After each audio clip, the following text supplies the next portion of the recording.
네, 네, 안녕하세요. 그러면 발표 시작하도록 하겠습니다. 네, 저는 펀디멘털 팀의 김동희고요. 오늘 발표할 논문은 What Uncertainties Do We Need in Bayesian Deep Learning for Computer Vision이라는 논문입니다. 발표에 펀디멘털 팀 팀원분들이 많은 도움 주셨고요. 우선은 이제 본격적으로 내용을 들어가기 전에 저자에 대해서 간단하게 말씀을 드리면 논문은 2017년 닙스에 발표된 논문이고요. 저자에 대해서 간단히 설명을 드리면 이제 야린 갈이라고 하는 사람과 알렉스 켄달이라고 하는 사람 두 분이 저자로 계신데 두 분 다 오늘 발표할 Uncertainty Estimation에 관련을 해서 되게 유명한 논문을 많이 쓴 대가 분들이시니까 Uncertainty Estimation에 대해서 조금 더 궁금한 점이 있으시면 두 분 논문을 조금 더 찾아보시는 것도 괜찮을 것 같습니다. 그리고 오늘 논문에는 중간중간 Q&A 페이지를 만드는 것보다 이제 페이지에서 페이지 넘어갈 때 혹은 뭐 그럴 때 잠깐 쉬었다가 잠깐씩 이제 시간이 있으니까 그때 그냥 마이크 켜서 말씀을 해주시면은 제가 아는 한도 내에서 답변 드리도록 하겠습니다. 네, 먼저 일단은 논문 제목에 컴퓨터 비전이라고 되어 있잖아요. 컴퓨터 비전이라고 되어 있는데 왜 이제 컴퓨터 비전 팀이 아니라 펀디멘탈 팀에서 발표를 하는지 먼저 간단하게 말씀을 드리면은 사실 아래쪽에 있는 이 Quantifying Uncertainties in Natural Language Processing Tasks라는 2019년 트리플 AI에 프로시딩된 논문이 있어요. 이 논문은 이제 제가 오늘 발표할 논문의 방법과 거의 유사하게 NLP 태스크에서 실험을 해보고 그 결과를 이제 발표를 한 논문이거든요. 그래서 오늘 발표해 드릴 내용은 어, 단순히 컴퓨터 비전뿐만 아니라 이런 NLP에서도 혹은 뭐 다른 태스크에서도 충분히 적용을 해볼 수 있다라는 것을 말씀드리면서 본격적으로 내용 들어가도록 하겠습니다. 우선 이제 제목에 있는 베이지안 딥러닝이라는 단어에 대해서 들어보신 분도 있고 안 들어보신 분도 계실 텐데요. 일단 간단하게 이 개념에 대해서 먼저 말씀을 드리면은 이제 왼쪽에 있는 Deterministic Neural Network가 이제 보통 저희가 알고 있는 신경망이에요. 어, 보통 알고 있는 신경망은 이제 웨이트와 바이어스가 숫자 하나로 딱 트레이닝 되어 있고 어떤 인풋이 들어갔을 때 그 인풋이 100번 들어가더라도 100번 다 동일한 결과를 나타내게 됩니다. 반면에 베이지안 딥러닝 혹은 베이지안 뉴럴 네트워크는 각각의 딥러닝 파라미터가 분포예요. 그래서 매번 샘플링을 해야 되는데 매번 샘플링을 할 때마다 다른 값을 나타낼 수 있기 때문에 뭐 여러 번, 뭐 100번 들어가면은 100번 다 다른 값이 나올 수도 있다는 거죠.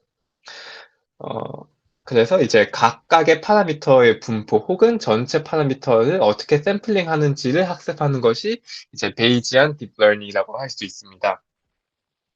그래서 얘가 왜 베이지안 딥러닝인지 이제 저희 다 이제 베이스 룰에 대해서는 알고 있잖아요. 그래서 이제 맨 왼쪽 위에 보이는 이제 식이 베이스 룰의 가장 간단한 식인데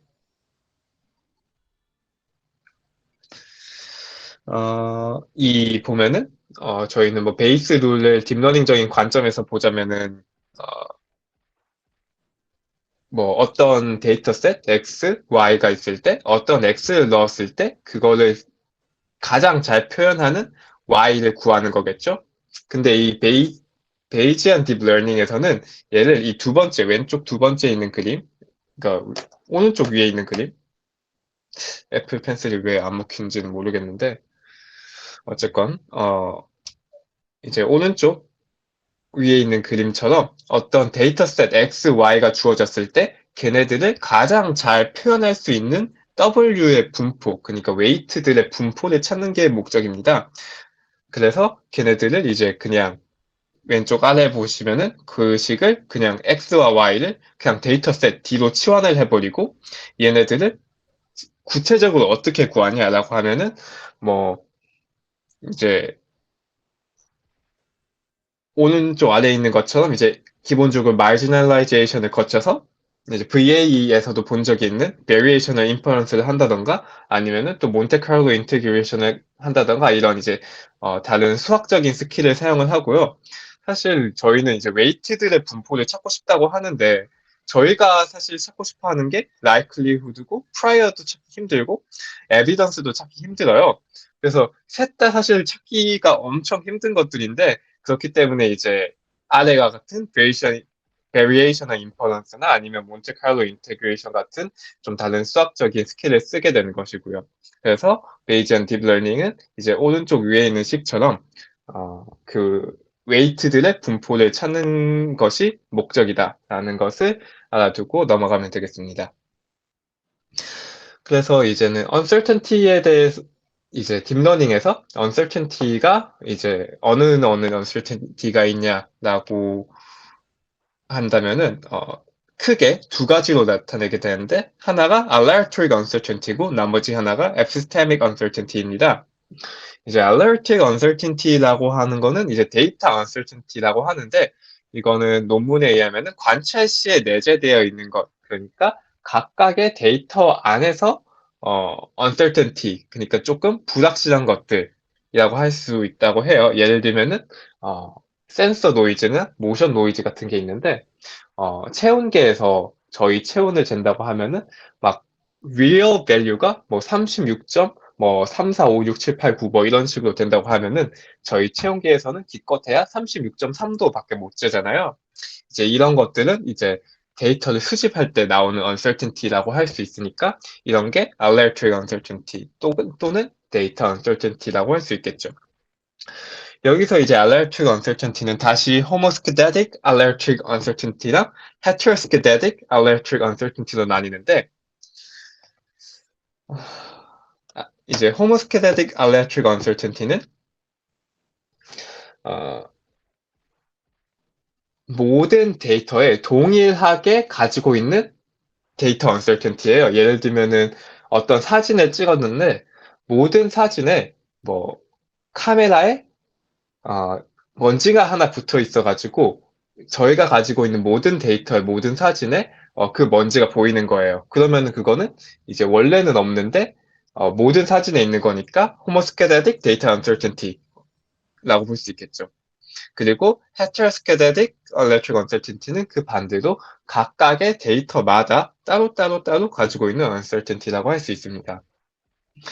그리고 이제 나머지 하나가 이제 epistemic uncertainty 또는 model uncertainty라고 얘기를 하는데 이제 걔네들은 모델의 파라미터 안에 내장되어 있는 것 혹은 이제 그 딥러닝 모델 자체가 얼마나 uncertainty한지 얼마나 불확실한지를 나타내는 것이라고 보시면 되겠습니다.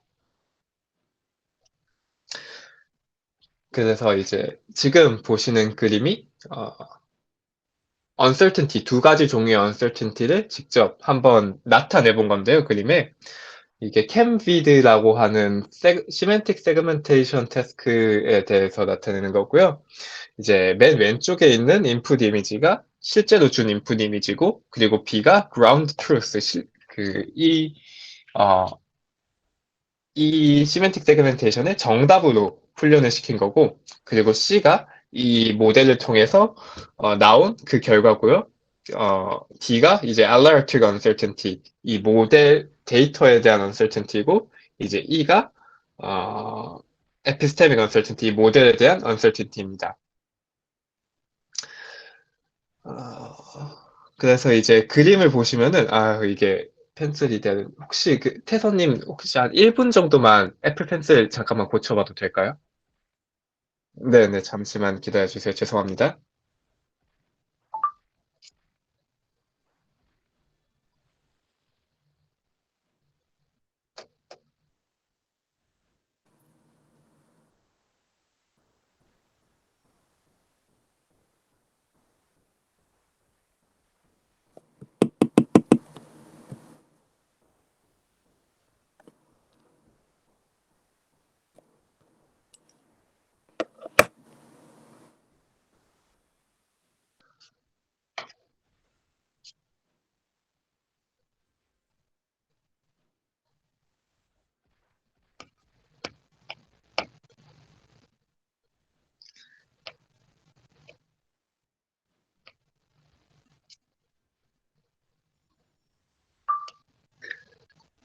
네, 혹시 다시 발표 시작해도 될까요?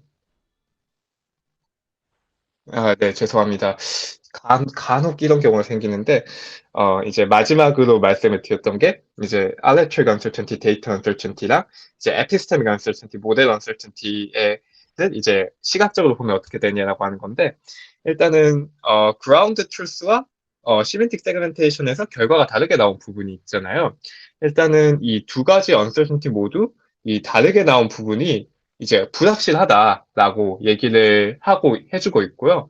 되게 보면은 저희가 봐도 뭐 되게 어두워가지고 잘 확실하게 이제 모르는 그런 부분들이고 특히 이제 안에 있는 경우에 이 그 보도가 조금 어떻게 되는지 잘 모르겠다라고 하면은 이 에피스테믹 언설틴티에서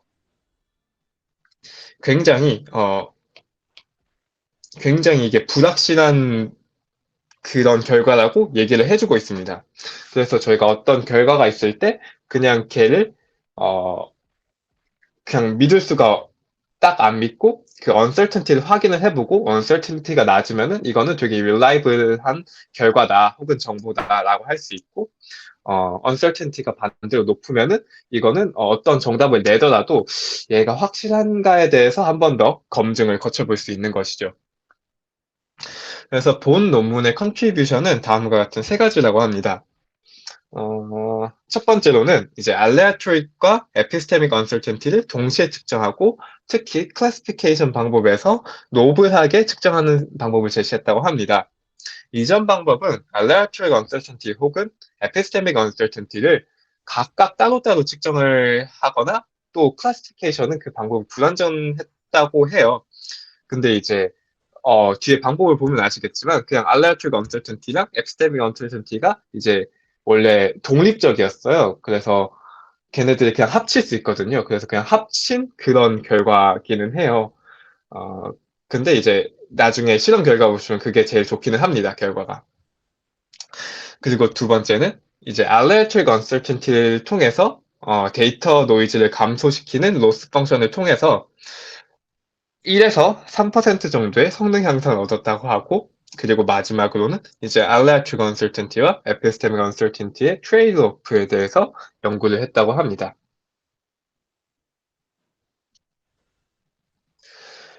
그래서 이제 첫 번째로 Epistemic Uncertainty를 어떻게 구하느냐에 대해서 말씀을 드리도록 하겠습니다. 이제 몬테카를로 드롭아웃이라는 것을 사용을 하는데요. 몬테카를로 드롭아웃이 뭐냐면은 이제 몬테카를로라는 단어가 어, 실제 분포를 알기 위해서 직접 몇 번 해본 다음에 그 결과를 이제 나타내게 되는 거잖아요. 그래서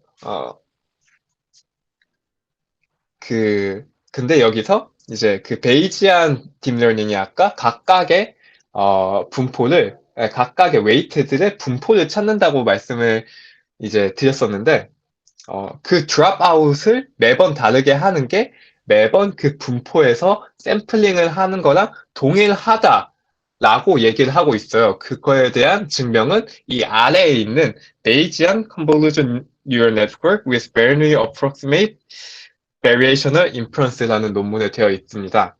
그래서 혹은 다른 논문도 있는데 그거는 이제 Dropout as Bayesian Approximation이라는 논문도 있어요. 그 두 개의 논문에서 어, 이제 매번 다른 그 웨이트를 샘플링 하는 것이 Dropout을 해서 매번 다른 Dropout을 걸어서 하는 거랑 똑같다라고 얘기를 하고 있습니다. 그래서 이제 매번 다른 그 분포에서 웨이트 샘플링 하는 게 매번 다른 Dropout 그 노드들을 결정하는 거다라고 얘기를 하고 있어요.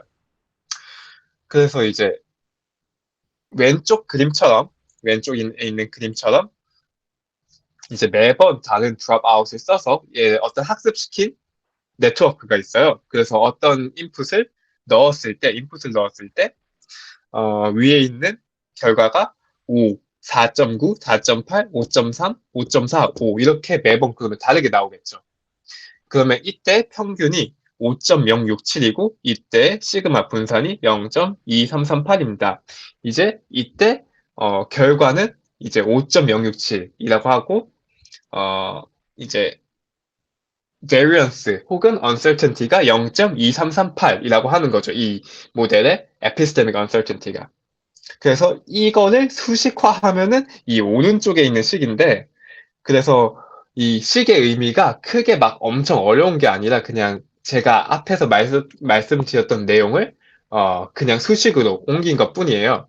그래서 크게 막 수식이 있다고 너무 거부감을 갖지 않으셨으면 좋겠는데, 그래서 보시면은 여기 있는 이 항까지는 이제 얘 안에 있는 얘가 마이너스까지 보면은 그냥 네거티브 로그 라이클리후드 식이고요. 그리고 여기 있는 오른쪽에 있는 식은 이제 여기 있는 P가 dropout ratio고 P가 dropout ratio고 세타의 제곱이니까 이게 로스란 말이죠. 그러면은 이 세타의 크기를 조절하는 거니까 이게 그냥 regularization 항이라고 보면 되겠죠. 그래서 여기 있는 거 보면 이 항이 그냥 저희가 아는 민 스퀘어 에러잖아요. 그냥 민 스퀘어 에러의 이 시그마, 그러니까 이 uncertainty를 그냥 의미 없이 높이지 않겠다. 그러니까 uncertainty도 최대한 낮춰보고 이제 regularization, 각각의 웨이트에 대한 regularization도 있고 이 시그마 제곱분의 1, 이 텀에 대해서는 잠시 뒤에 조금 더 자세히 설명을 드릴 예정입니다. 그래서 이 슬라이드에서는 epistemic uncertainty, 모델 uncertainty를 어떻게 구하느냐. 보통 이제 uncertainty랑 variance라는 단어, 두 개 단어가 거의 비슷한 의미이기 때문에 자주 혼용이 되기도 해서 여기 있는 이 variance를 구하면 얘가 epistemic uncertainty다라고 자주 얘기를 합니다. 그리고 두 번째는 analytic uncertainty인데 일단은 마찬가지로 식은 되게 쉬운 의미인데 얘가 그냥 좀 되게 복잡한 것처럼 보여요. 복잡한 것처럼 보이는데 이제 일단은 왼쪽에 있는 어, 그림이 이제 어떤 인풋 X에 대한 결과 fx와 그리고 그 데이터에 대한 uncertainty 혹은 variance 시그마 x를 구하는 네트워크예요. 그래서 결과를 구하는 fx와 이 언certainty 구라는 시그마 x가 추가되었다고 보시면 되는 거예요. 어디셔널하게. 나머지는 전부 똑같아요. 그러면은 이제 어, 어떻게 측정을 하느냐? 오른쪽에 있는 이제 로스 펑션으로 이제 모델을 훈련을 시키는데 사실 이제 이 친구랑 없으면은 그냥 저희가 알고 있는 민스퀘어 에러잖아요. 그냥 리그레션을 트레이닝 할 때 가장 흔하게 사용되는 그냥 민스퀘어 에러잖아요. 그래서 사실 얘랑 얘가 각각의 어떤 의미인지를만 알면은 그냥 이 시그마가 어떤지 알게 되는데 사실 이 친구는 아까 있던 것처럼 어, 이 데이터 uncertainty에 대한 regularization 텀이에요. 그래서 이 uncertainty가 의미 없이 높아지는 걸 방지한다라고 얘기를 하고 있고 이제 이 친구는 한 페이지 뒤에 조금 더 자세히 설명을 드리도록 하겠습니다.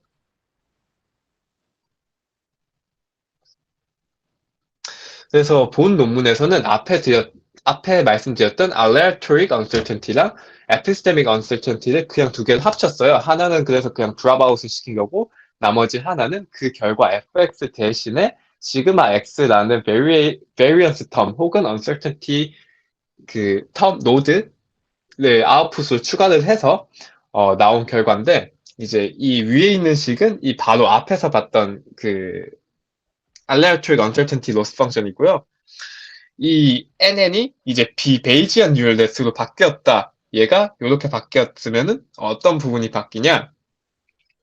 이제 보시면은 얘가 거의 그냥 얘로 바뀐 거라고 보시면 돼요.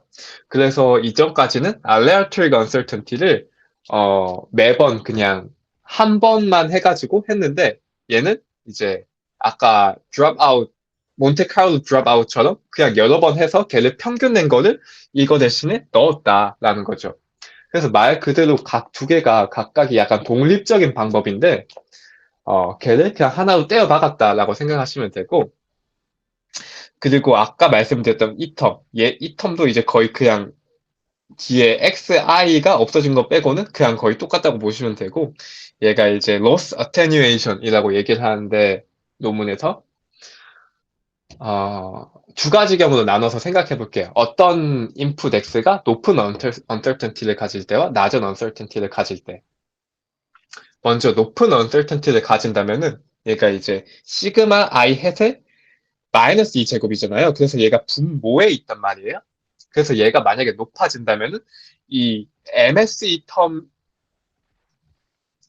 자체에 이제 얘가 커지니까 이 텀 자체가, 이 전체 텀 자체가 작아지게 되겠죠. 여기 있는 이 텀이.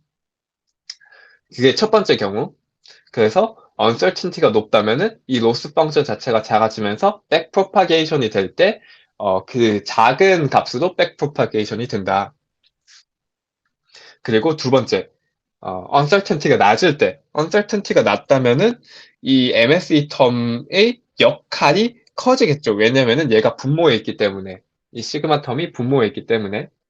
그러면은 이제 로스가 이제 커지게 되고, 그러면은 그 백프로파게이션을 할 때, 이제 뉴럴 네트워크의 백프로파게이션을 할 때, 그 영향이 커지게 돼서, 이제, uncertainty가 낮고 확실한 정보는, 뉴럴 네트워크에 더 잘 학습이 되도록 한다는 것이죠. 그래서 이제, uncertainty가 높은 데서는 그 로스가 완화된다, attenuation 된다라고 해서 loss attenuation이라고 논문에서 표현을 합니다. 저 질문 좀 드려도 될까요? 네네, 그럼요. 일단 여기 시그마xi가 함수잖아요. xi에 대한 시그마라는 함수 맞나요? 네, 그렇습니다. 이 앞에서 봤을 때 이 인풋이 있다면은 이쪽에서 나오는 결과 값이죠. 그리고 네, 10번 페이지에서 네. 시그마 xi가 시그마 i 햇이랑 완전히 같은 거죠? 그- 같은데, 이제 네. 앞에서 이제 몬테카를로 드롭아웃에서 그거를 평균을 구했잖아요. 아, 그래서 이제 몬테카를로처럼 그 드롭아웃을 몇 번씩 얘도 똑같이 해서 걔 평균을 구한 게 이 시그마 i의 햇입니다. 네, 알겠습니다. 그리고 제가 잘 안 읽어봐서 잘 모르는데, 네네. 에피스테믹 언설턴티가 모델 언설턴티잖아요. 네, 그, 그렇습니다. A에서. 네. 네, 그러면 페이지 A로 잠깐 돌아가 주실 수 있나요? 네, 8번 페이지.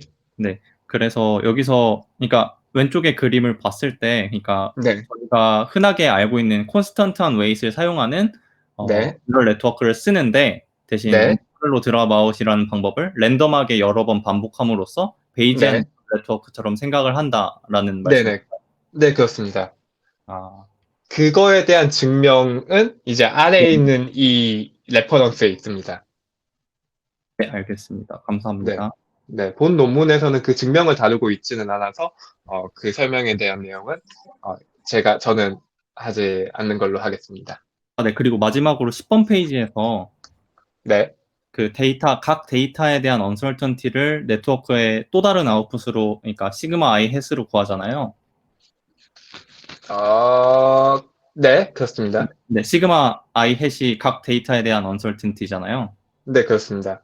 네, 근데 이 값이 분모에 있고 제곱을 취하고 있어서 어떻게 네. 보면 데이터에 따라서 굉장히 뭐랄까 웨이팅이 크게 차이가 날 수 있을 것 같은데 그런 부분에 대한 언급도 있나요?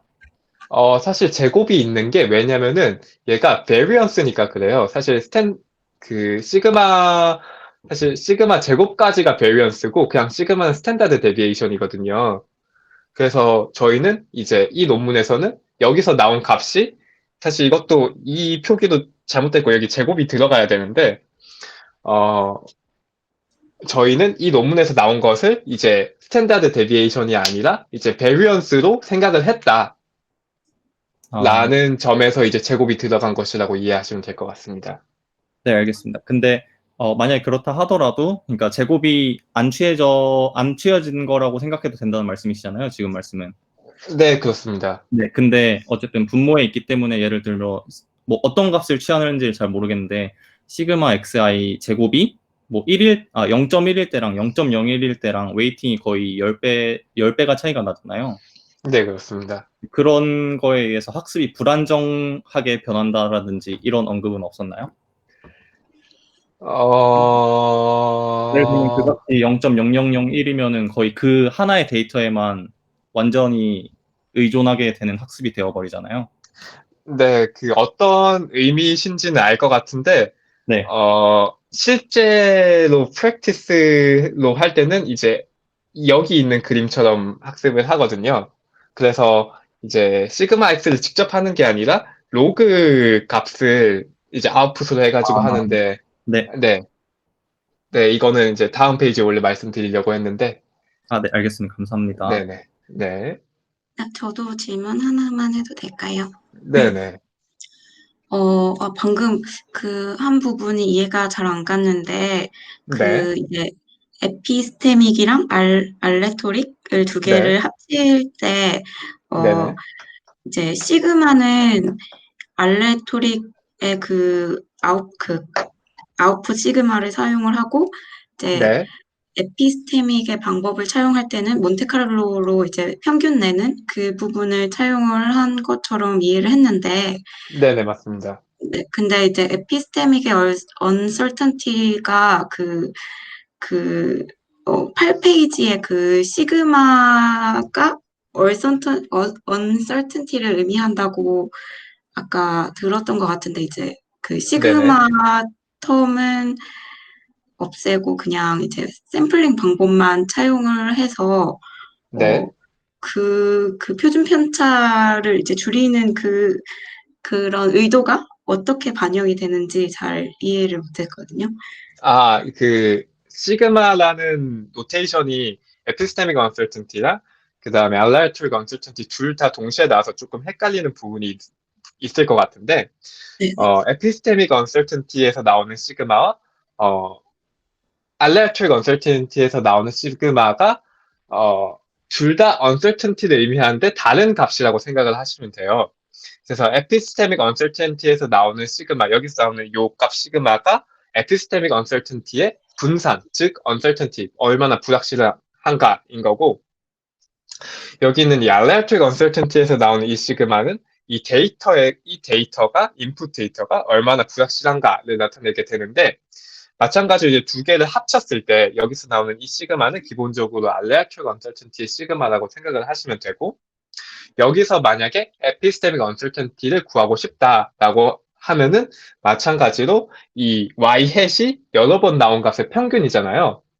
그러면은 마찬가지로 이 여러 번 나온 값들의 표준 편차가 있겠죠? 걔네들을 계산하면은 알레아트릭 언설턴티를 구할 수 있다라고 말하고 있습니다.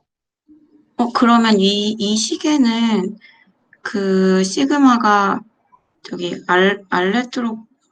알레트로닉에서 나온 네네.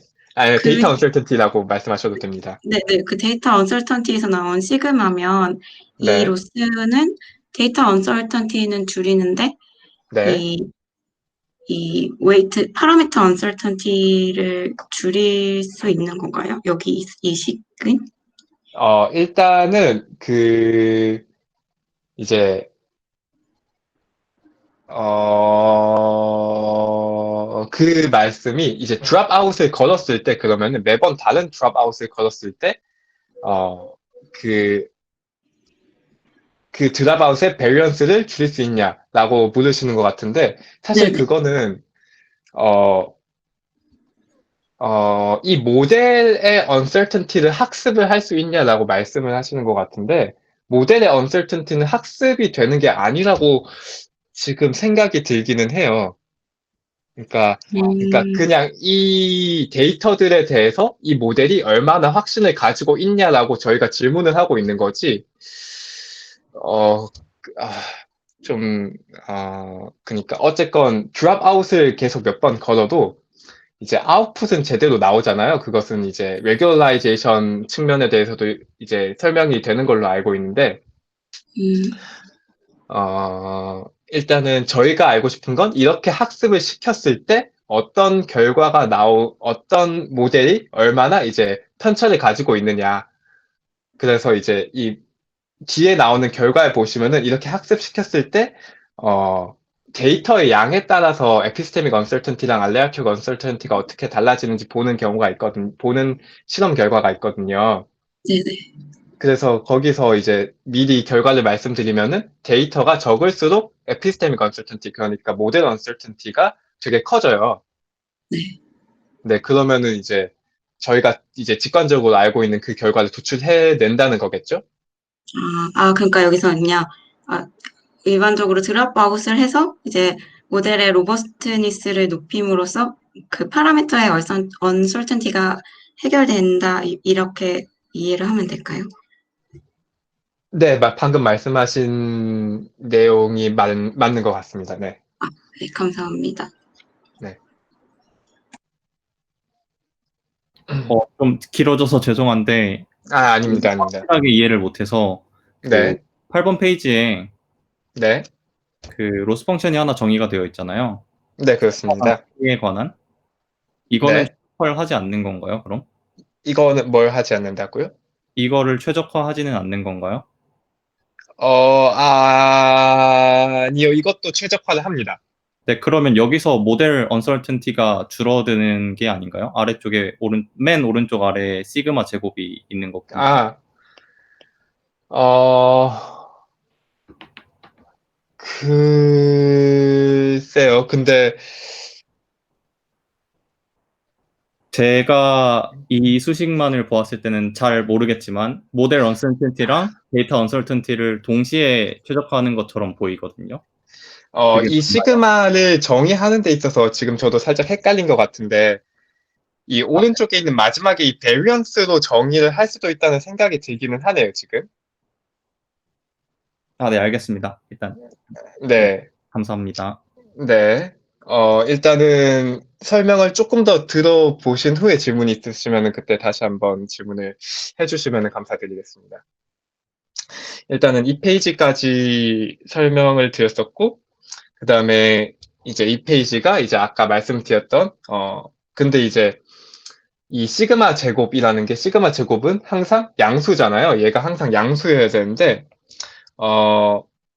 이 네트워크대로 시그마를 하면은 이 값은 마이너스 무한대에서 플러스 무한대까지일 거예요.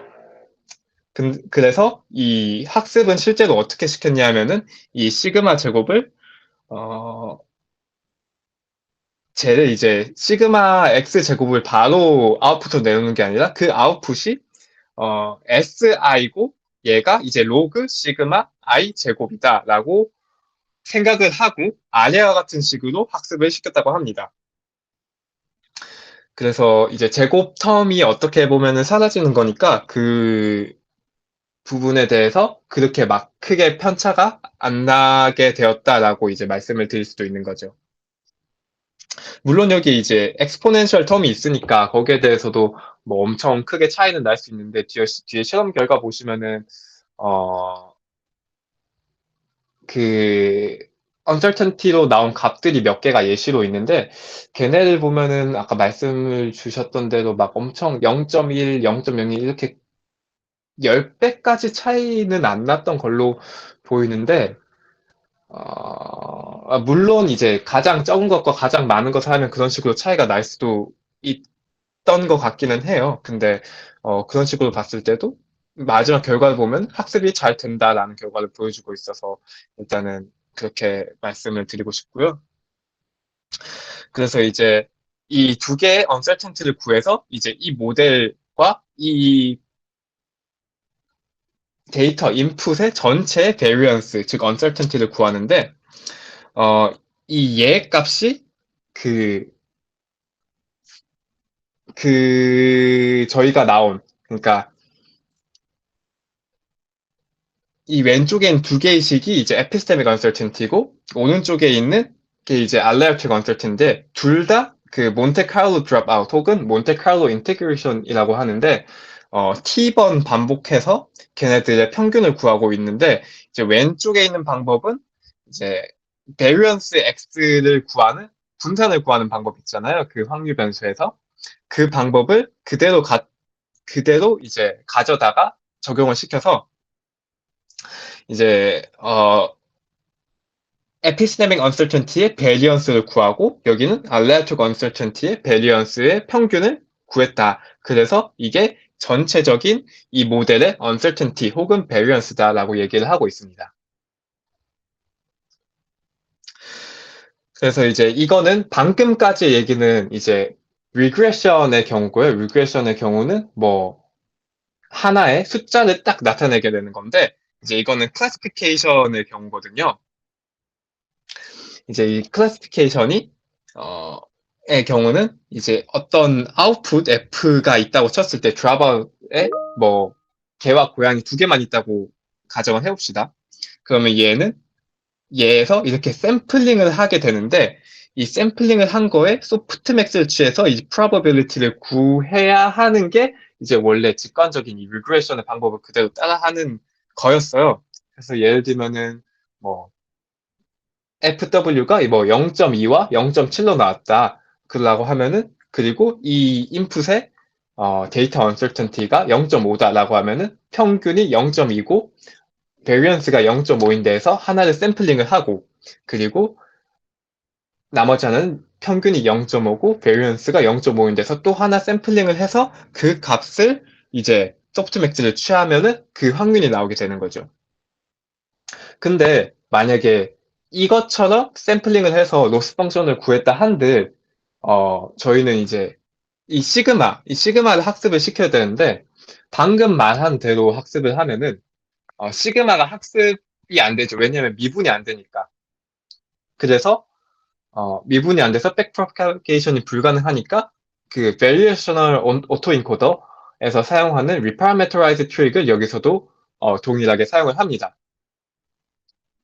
그래서 아까 얘기했던 것처럼 이제 0.2와 0.5 그리고 분산이 0.5라고 한다면은 뭐 0.2, 0.5 분산 1이라고 한다고 치면은 0.2, 0.2, 0.5가 있고 그 다음에 이제 이 엡실론 t라는 거를 이제 노멀 디스트리뷰션에서 매번 샘플링을 해와요. 그래서 이제 0, 1, 1 곱하기 어떤 샘플링된 뭐 엡실론 t1, 엡실론 t2 이렇게 해서 더한 값이 이제 이 xit가 되는 거고 이제 이 식에 그대로 넣게 되는데 이 식은 이제 이 익스포네셜이랑 로그로 가야져 있는데 그냥 소프트맥스 식이에요. 그래서 이 xit를 가지고 소프트맥스를 취한 다음에 로그 라이클리후드를 취하는 게 이제 여기서 나오는 클래시피케이션의 로스 펑션이다. 그리고 그 이후에 크로스 엔트로피를 써서 동일하게 백프로파게이션을 시키게 됩니다. 그게 이 논문에서 이제 클래시피케이션에서 우리들은 노블하게 클래시피케이션에서 uncertainty를 구했다라고 얘기를 하더라고요. 그래서 이 reparameterize는 그 VAE 논문에서 제가 기억에 증명이 있었던 걸로 기억하는데 그 증명 과정이 혹시 궁금하시다면은 VAE 논문을 보시면 될 것 같습니다. 그래서 이렇게 실험을 진행을 했을 때 결과를 보여주게 되는데요. 왼쪽에 있는 거는 이제 ChemVid라는 데이터셋을 사용을 하고 오른쪽에 있는 거는 NYU V2라는 것을 사용을 했는데 이제 그 전에 있던 모든 방법보다 uncertainty를 사용한 로스 펑션을 사용을 했을 때 그 결과가 가장 좋다. 특히 aleatoric uncertainty와 epistemic uncertainty를 사용을 한 것보다 따로따로 사용을 한 것보다 같이 사용을 했을 때 그 결과가 제일 좋고 사실 여기 보시면 아시겠지만 에피스테믹 언설틴티만을 사용을 했을 때는 막 크게 엄청 좋아지진 않았는데 이제 알레아토릭 언설틴티랑 같이 쓰니까 더 좋아지더라 라고 결과에서 얘기를 하고 있습니다. 그리고 이제 모노큘러 뎁스라는 실험을 또 따로 했는데요. 이제 그 전에 있는 그 semantic segmentation이 classification task라면은 얘는 이제 regression test인데 얘는 2D 이미지를 한 장을 주고서 2D 이미지를 주고서 걔네들이 그 물체, 그 이미지에 나와 있는 물체들이 얼마나 떨어져 있냐를 이제 각 픽셀마다 그 숫자 하나로 나타내기 때문에 regression task라고 할 수 있겠죠. 그래서 다른 이전의 방법 혹은 그냥 이제 베이스라인보다 uncertainty를 사용을 했을 때 그 매트릭들이 제일 좋게 나왔다라고 마찬가지로 얘기를 하고 있습니다. 그래서 논문에서는 이제 각각의 두 가지 그 태스크에서 모두 state of art를 찍었다고 하는데 현재는 소타는 아니겠죠. 그래서 우리는 이런 거를 의도를 하고 uncertainty를 구해봤는데 실제로 이 uncertainty 값들이 어떤 걸 나타내고 있냐라는 거에 대해서 논문에서 얘기를 했어요. 그래서 이제 클래시피케이션과 이제 리그레션 둘 다 실험을 해봤는데 이제 PR 커브입니다. 이 PR 커브에 대해서 한마디로 이 커브가 의미하고자 하는 바를 얘기를 하면은 uncertainty가 커지는 데이터 셋들일수록 그 accuracy가 작아진다라고 얘기를 하고 싶은 거예요. 그래서 이 데이터 하나가 혹은 이 픽셀 하나가 커진다면은 그 uncertainty가 크다면은 얘는 잘못될 확률이 높다는 것이고 uncertainty가 낮다면은 이게 맞을 확률이 높다라는 것을 이 PR 커브를 통해서 얘기를 하고 있습니다. 그리고 마찬가지로 이거는 이제 그 클래시피케이션이랑 리그레션 태스크에 대해서 캘리브레이션 성능을 보여주는 건데 이제 이 검은색이 가장 정확한 캘리브레이션을 했을 때의 성능이고 그리고 이제 민 스케일러 MSE도 그 각각의 성능을 보여주는데 이 논 베이지한 아무것도 안 했을 때보다 이제 각각의 uncertainty를 사용한 로스 펑션을 사용을 했을 때 MSE가 낮아지는 걸 보이면서 그냥 에피스테믹은 뭐 그렇게 낮지는 않지만 알레트릭 uncertainty, 에피스테믹 uncertainty를 동시에 사용했을 때 낮아지는 게 보이면서 캘리브레이션에서도 성능을 높여준다라는 것을 보여주고 있습니다. 그래서 이제 아까 말씀드렸던 내용 중에 하나인데요. 그래서 이제 알레트릭 uncertainty랑 에피스테믹 uncertainty에서 알레트릭 uncertainty는 데이터 uncertainty니까 데이터에 디펜던트 해야 되고 에피스테믹 uncertainty는 반대로 이제 데이터에 디펜던트 하면 안 되는 건데 실제로 그러냐라는 거에 의심이 들어서 해본 실험인데 보시면은 이제 make 3D의 4분의 1 반틈 그리고 전체 다 사용을 했을 때에 대해서 실험을 한 건데 여기 보시면은 알레트릭 uncertainty는 0.5에서 막 크게 막 변화가 없어요. 뭐 0.48, 0.02 정도 변화가 있는데 반대로 에피스테믹 variance uncertainty에서는 이제 데이터셋이 많아지면 많아질수록 마찬가지로 작아지는 결과를 보이고 있습니다. 그리고 클래시피케이션에서도 마찬가지로 알레트릭 uncertainty는 막 뭐 엄청 막 커졌다가 작아졌다가 둘 다 하기도 하는데 에피스테믹 uncertainty에 대해서는 이제 꾸준하게 줄어드는 모습을 확인할 수 있었다고 합니다. 따라서 이제 알레트릭 uncertainty는 이제 데이터 자체 디펜던트하고 에피스테믹 uncertainty는 이제 데이터가 많아지면 많이 학습이 될수록 이제 모델이 reliable하게 된다라고 얘기를 하고 있어요. 그래서 이제 결론으로 알레트릭 uncertainty는 이제 데이터가 많을 때 첫 번째 그리고 real-time application 에피스테믹 uncertainty는 이제 처음에 얘기한 몬테칼로 드롭아웃을 사용을 하기 때문에 되게 여러 번 인퍼런스를 해야 돼요.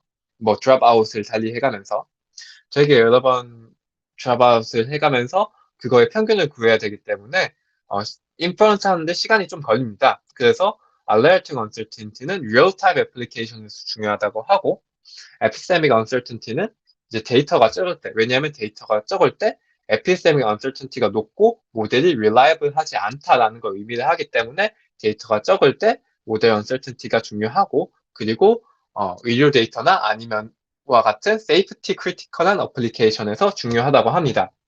그래서 많은 데이터를 학습시켰을 때 reliable한 뉴럴 네트워크를 학습시킬 수 있고 algebraic uncertainty loss function을 사용을 한다면은 각각의 데이터가 얼마나 불확실한가를 볼 수 있다라는 결론으로 논문을 마치고 있습니다.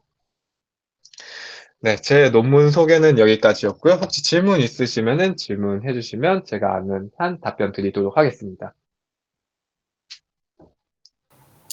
질문 좀 드리고 싶은데요. 네네. 네, 저희가 이 시그마를 모델에서 계산을 하는 그러니까 계산은 아닌데 뭐 이제 예측을 하는 과정에서 네. 클래시피케이션 과정에서는 시그마가 직접적으로 저희가 원하고자 하는 결과 X를 만드는데 사용되기 때문에 네. 이 시그마는 제대로 노이즈라는 것을 의미한다라는 걸 알 수 있지만 네. 리그레션 문제에서는 네. 시그마가 실제로 데이터의 노이즈에 해당하는지 해당하지 않는지는 저희가 알 수 없는 부분이잖아요. 저희가 시그마라는 거를 모델에서 출력은 시키지만 네. 이 시그마가 실제로 데이터의 노이즈에 해당하는 값인지 아닌지는 저희가 여기에서는 이제 알 수 있는 방법이 없잖아요.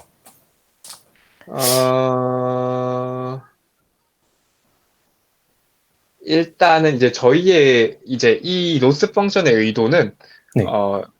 시그마가 만약에 높다면은 얘는 uncertainty가 높은 불확실한 데이터니까 이 로스의 값을 낮춰서 조금 더 덜 학습되게 하겠다라는 거고, 반대로 uncertainty가 낮을 때는 이 로스 값을 높여서 이 조금 더 많이 학습을 시키겠다라는 의도를 가지고 이 뉴럴 그 로스를 설계를 했을 거라고 생각을 하는데, 그 네. 설계대로라면은 이 시그마가 노이즈를 의미한다라고도 할 수 있겠죠.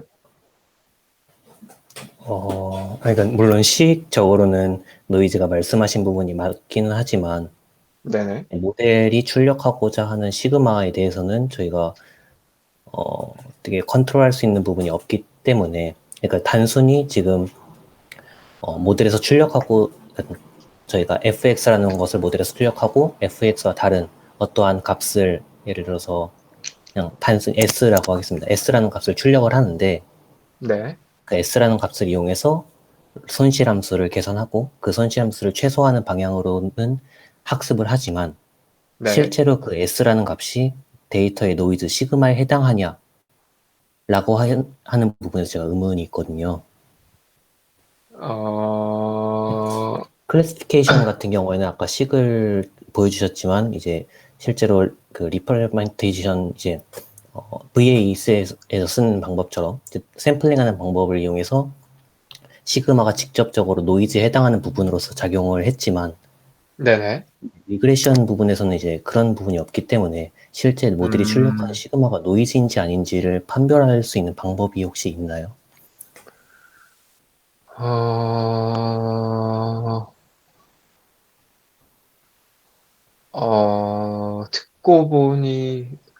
듣고 보니라기보다는. 근데 제가 좀 네네, 말씀하세요. 이게 만약에 그러니까 레그레션이기 때문에 연속된 밸류라서 노이즈인지 아닌지 모른다는 말씀이시잖아요. 그건 아니고 이제 시그마가 이제 저희가 원하고자 하는 라벨과는 관련이 없는 값이기 때문에 그러니까 데이터가 만약에 여러 개가 있다면 어느 정도 캡처할 수 있지 않을까요? 어떤 식으로죠? 예를 들면 뭐 어떤 데이터가 한 곳에 있는데 그거랑 근처에 있는 친구가 있는데 너무 다른 아웃풋을 갖는다면 얘는 어느 정도 큰 노이즈를 갖고 있는 둘 중에 하나는 큰 노이즈를 갖고 있을 수 있겠다 이런 식으로 캡처할 수 있지 않을까요? 물론 저희가 그렇게 로스를 설정하면 캡처를 할 수 있겠지만 지금 설정된 로스 펑션을 보시면 아시겠지만 이제 시그마가 실제 데이터의 노이즈와 가까운지에 대한 로스는 따로 정의가 되어 있지 않거든요.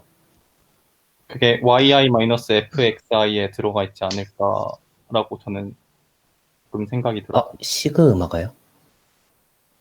근데 사실 클래시피케이션에서는 리파라메터라이제이션을 통해서 직접적으로 들어가 있는데 이제 리그레션에서는 없다라고 하는 게 지금 질문이신데, 네네. 사실 어, 어,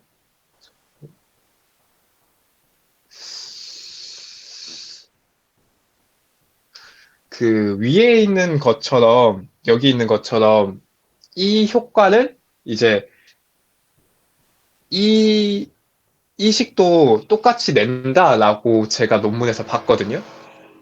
네네. 네, 그래서 그 결국에는 두 클래시피케이션이나 리그레션이나 동일한 효과를 내니까 오히려 클래시피케이션 쪽이 어, 그 리파라메터라이제이션을 써서 그 로직 쪽에 직접 이제 들어가 있는 것과 동일한 효과를 이제 리그레션에서도 낸다. 그러니까 리그레션 쪽이 저는 조금 더 그 먼저 유도된 쪽으로 논문에서 봤거든요. 그래서 그런 과정을 아마 거친 논문에서 아마 언급이 되어 있었던 것 같은데 제가 아마 못 가지고 온 것 같습니다. 음, 그러니까 네. 그러니까 이제 어떤 데이터가 있으면은 그 리그레션에서 이런 형태로 이제 데이터를 가정을 하는 거잖아요. 어떤 데이터에 그 이 네트워크에서 민이 있고 베리언스가 있으면은 이 데이터의 베리언스가 이 데이터의 uncertainty다라는 거를 찾고 싶은 거잖아요. 네. 네, 그거를 이제 그거는 이제 모든 그 로스 펑션의 베이스로 알고 있어요. 그래서 이렇게 이제 베리언스를 구하는 과정을 이제 저런 리그레션에서 로스 펑션을 설계하니까 저렇게 되더라. 라고 하는 부분이 아마 있지 않을까 지금 생각을 해봅니다. 어허, 어, 네. 아, 근데 저도 정확히 모르겠는데, 아까 이제, 결국 이제 말씀하신 게, 아까 정현님이 말씀하신 거랑 비슷한 부분인 것 같은데, 결국에는 라벨 Y와 FX의 차를 이제 MSA로 줄이는 과정에서 임플리시트하게 들어가 있다라는 말씀이신 것 같은데, 네네. 어, 직관적으로 안 와닿을 수 있다는 말은 저도 네, 이해를 해요. 네, 그 베리언스가 맞나. 네. 근데, 아, 본 논문에서는 이제 식을 저렇게 유도를 했더라고요. 네, 알겠습니다. 제가 한번 다시 논문 읽어보도록 하겠습니다. 네, 감사합니다. 네, 네, 감사합니다. 아, 저 그리고 질문이 하나만 더 있는데, 네네. 이제 모델의 성능을 평가할 때, 이게 14페이지인가요? 네. IOU를 썼는데, 그냥, 지금 모델이 하고자 하는 바는 uncertainty를 이제 줄이자라고 하는 방향인데, 네네. 그, 음, 어떻게 이걸 표현해야 될지 아, 모르겠는데, 아, 결국에는 이제 노이즈가 많은 데이터에 대해서는, 노이즈가 많은 부분에 대해서는 이제, 학습을 더 많이 하고 뭐 이제 그런 식이었잖아요. 네, 그렇습니다. 그게 아닌데, 이제 예, 네. 노이즈가 많은 부분에 대해서는 학습을 덜 시키고, 아, 네네네. 노이즈가 적은 부분에 대해서는 학습을 많이 시켜서, 이제 확실한 부분을 더 확실하게 하고, 불확실한 거는 데이터에 학습을 하지 네. 말자라는 걸로, 이제, 그런 걸로 이제 로스 펑션을 설계를 해서 실험을 해봤더니, 그 결과, 그 시멘틱 세그멘테이션의 태스크 자체의 결과도 좋아졌다라는 이제 슬라이드입니다. 네. 거기서 이제 의문이 생겼는데, 그러면은 만약에 테스트 데이터에는 노이즈가 전혀 없다라고 네, 한다면은, 네, 당연히 이제 그런 수순이 이어지겠지만, 네, 테스트 데이터에도 어쩌면 노이즈가 섞여 있을 수도 있고, 네. 그러면은 그 노이즈가 섞여 있는 부분에 대해서는 대충 예측을 하자라고 하는 게 지금 모델이 학습하고자 하는 방향인데, 그럼에도 불구하고, 네. 테스트 데이터셋에서 이제 그 불확실한 게 있으면은 uncertainty랑 다른 지표가 불확실하다고 얘기를 하자라는 네네네. 방향. 네네. 네. 근데 이제 그렇게 학습이 된데도 불구하고, 이제 직접적으로 그냥 단순히, 그러니까 저희가 아까 보여주었던 식 중에 MSE 부분만을 최소화하는 방향의 로스함수보다 네. 더 좋은 IOU를 얻은 이유가 있을까요? 테스트 데이터에도 분명 노이즈가 섞여 있고, 그런 노이즈가 섞여 있는 부분에 대해서는 제대로 예측을 하지 않을 텐데, 아마도.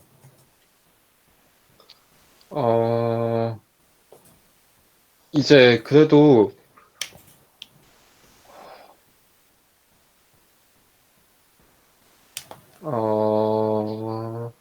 질문이 그러면은 어쨌건 똑같은 그 테스트 셋으로 학습을 했을 텐데 이전에 뭐 얘를 그 측정하는 거 가지고 어떻게 더 나아질 수 있냐 약간 이런 의심이 맞으신가요? 네, 그 평가하는 기준이, 네네. 네. 이제 모델이 하고자 하는 것과 평가 기준이 조금 어긋나 있지 않나라는 게 생각이었거든요. 그러니까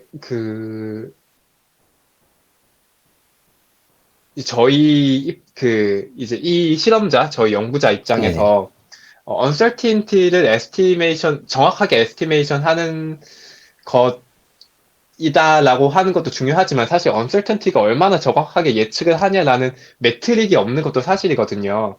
네네. 그래서 이런 uncertainty 측정을 통해서 semantic segmentation이라는 태스크의 결과를 조금 더 좋게 나타냈다라고 하는 게 이 논문 저자들이 하고 싶은 얘기인 것 같습니다. 네, 알겠습니다. 만약에 예를 들어 테스트 데이터에 인공적으로 노이즈를 조금 더 첨가해서 네, 만약에 평가를 했더니 우리 네, 제안 모델이 훨씬 더 성능이 좋았다라고 하면은 당연히 이제 알겠는데 너무 네. 일반적인 성능 평가가 나와 있어서 조금 의심하는데 네, 감사합니다. 그런 부분이 더 지점이 추가되어 있으면 좋을 것 같다는 생각도 저도 듭니다. 네, 네, 네, 여담이었습니다. 네, 감사합니다. 네, 감사합니다. 가벼운 질문일 수 있는데 해도 될까요? 네네. 네네, 이거, 그럼요. 네. 내용은 너무 재미있었는데, 네. 성능 향상이, 유의미한 건가요? 제가 이 비전 쪽을 잘 몰라서 전혀 식견이 없어서 모르는데, 이 성능 향상이 유의미한가요? 일단은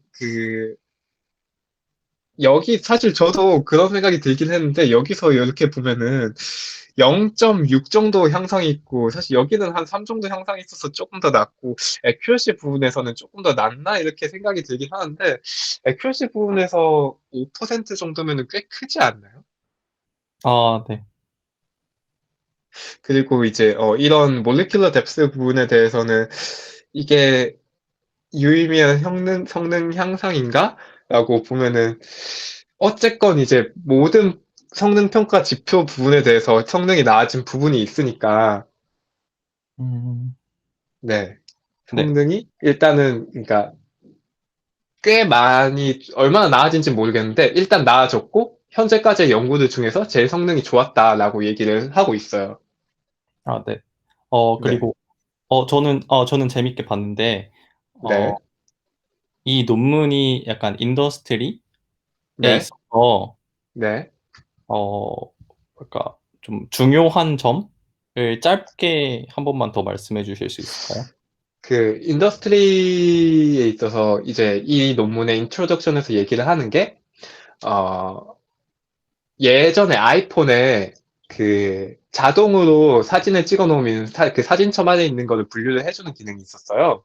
근데 어떤 흑인이 자기 셀카를 올려놨는데 그거를 고릴라라고 인식을 해버렸단 말이에요. 네. 그래서 그런 사건이 있어서 그게 인종차별적이라는 얘기가 그때 되게 얘기가 많이 돌았었는데 그런 걸 인트로덕션으로 쓰면서 uncertainty가 높은 데이터가 있으면은 그거를 모른다라고 충분히 얘기를 해줄 수 있어야 한다. 조금 더 뉴럴 네트워크가 믿을 수 있는 reliable한 거를 얘기를 해줘야 한다라고 얘기를 하고 있고요. 그리고 이제 제가 써본 게 이제 NSML이라고 네이버에 비전 API가 있어요. 유료 API가 있는데 거기에 오브젝트 디텍션인가 하여튼 그쪽 API에 아예 uncertainty라는 그 지표를 그냥 따로 주더라고요. 음, 그래서 그런 식으로 이제 현재 인더스트리에서 활용이 되고 있지 않나라고 생각을 해봅니다. 네, 알겠습니다. 감사합니다. 네. 저 아까 전에 나왔던 헌님이 질문하신 부분을 한번 네, 봤는데, 네, 제 생각에는 이 모델 자체에서 fx가, 여기 9페이지에 그 fx가 맞추려고 하는 게 실제 그 리그레션에서 그 값을 맞추려고 하는 게 아니라 그 값이 기본적으로 어떤 가우시안 디스트리뷰션의 좀 불확실한 분포라고 생각을 하고 fx가 의미하는 게 평균이고 이 시그마가 의미하는 게 표준 편차여서 그러니까 이 아예 이 8페이지에 가면 그렇게 가정했을 때 이 로스는 여기 방금 그 9페이지 식이랑 똑같이 나온다. 이렇게 해놔서 그래서 이게 지금 아예 그러니까 리그레션이 그냥 fx로 뽑는 게 아니라 어떤 샘플링을 통해서 그러니까 이거가 fx가 뮤라고 가정하고 그 시그마가 표준 편차라고 가정했을 때 거기에서 이제 샘플링을 해서 그 값이 맞추고자 하는 리그레션 값이어서 그래서 이게 실제로 값을 인퍼런스 하는데 관여를 할 수 있다고 또 생각을 했거든요.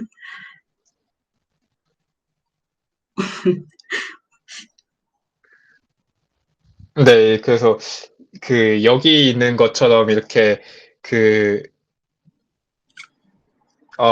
이렇게 몬테카를로 드롭아웃을 통해서 뮤랑 시그마를 구했을 때 이제 걔네를 이런 식으로 보여주는 게 그 하는 게 이제 그런 맨 마지막 아웃풋에 민이랑 스탠다드 데비에이션을 구하는 것과 동일한 효과를 지닌다 이런 말씀이신 거잖아요. 네네네. 네. 그래서 아까 소프트맥스일 때도 아웃풋을 구하기 위해서 이 시그마의 그 샘플링이 거의 그 과정이 이제 시그마 쪽에 들어갔는데 원래는 그냥 뽑아야 되는데 그 리파라메터 그 트릭 때문에 그게 이제 더해진 거잖아요. 그래서 사실상 이제 거기서도 뮤랑 시그마만 이런 식으로 해야 되는데 그래서 이제 리그레션 부분도 그 아웃풋에 관여가 되지 않을까 하고 생각을 한번 해봤습니다. 그 희수님 얘기를 들으니까 지금 살짝 비슷하게 조금 예를 들 수가 있을 것 같은데 그 노멀라이즈 할 때 그 평균을 빼고 그 다음에 표준 편차로 나누잖아요. 혹은 베리언스로 나누나? 어쨌건 그 이 식처럼 나누게 되는데 약간 이거를 노멀라이즈 한다라고 가정을 하고 그 다음에 보시면은 이 결과를 어떻게 가우시안 디스트리뷰션 내로 조금 떼어 박으려고 한다라고 생각을 하면은 저 식의 그 시그마에 대한 의미가 조금 더 있지 않을까라고 생각을 해봅니다. 네, 감사합니다. 네, 감사드립니다.